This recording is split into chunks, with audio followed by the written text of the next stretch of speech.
So awe is, do people like me? Do they trust me? Do they want to be around me? And do they want to go along with my ideas? That's it. To me, that's what soft skills are anyway. Right, so yeah. if you break down the awe, it's just authority. What Mhm. kind of style do you bring to the table that makes people want to believe you're competent and the right person to fix my tooth, to come on my podcast, to get promoted at work? Am I the type of person, like if I'm running the company, do I want to put Lisa in a charge of 50 people? Like, does she communicate with that authority? I know she's competent in terms of her educational background, but are people under her going to find her competent? And that is a stylistic point.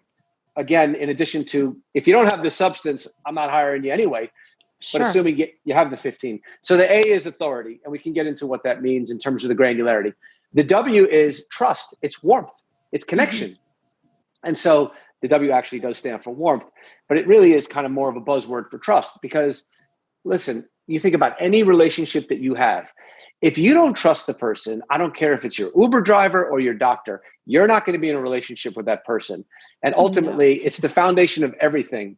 And that if you don't have a connection, if you don't have that ability to relate to someone, if you don't feel that the other person cares about you and is interested and vested in you, then there's nothing there. It's not going to work.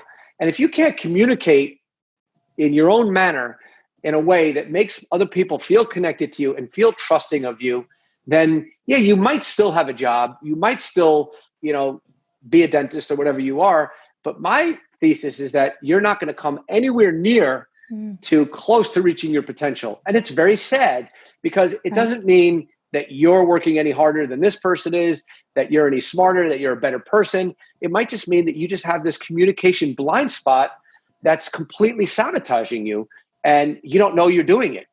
So, well, it's like the old adage that they say. I mean, people leave their bosses, not their jobs. And so, your team appreciating who you are, the warmth, the engagement, the person you bring to their leadership is so relevant to how people show up. I mean, people will overperform for a boss that they like. Never mind, yes, they have authority and the skill set, but I mean, don't we all want to work for somebody who we enjoy working for and we want to do a good job for? I think it's very easy for people to find reason not to work so hard and for employee satisfaction to dip if you don't have a supervisor, a boss, or a leader who can be engaging and warm and connected to people. Exactly.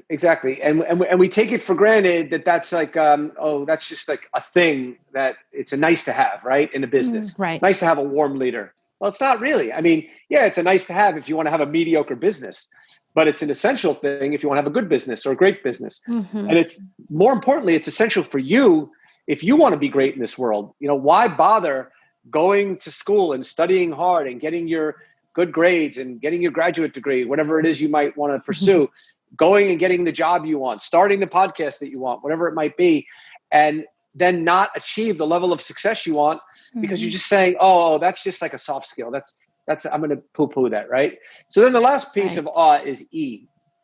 And they're all very connected. The E is energy. And it's not just your energy. It's the energy that you make another person feel. It's the dynamic that you're creating in any interaction.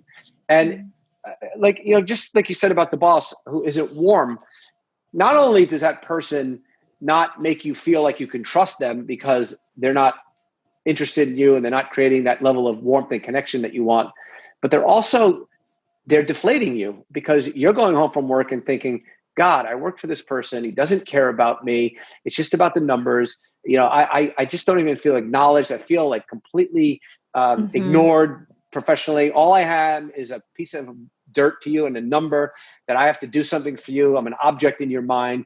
And so I don't feel that connection and I feel deflated. And think about how much better you would be in your job if that person energized you, which also isn't that hard to do.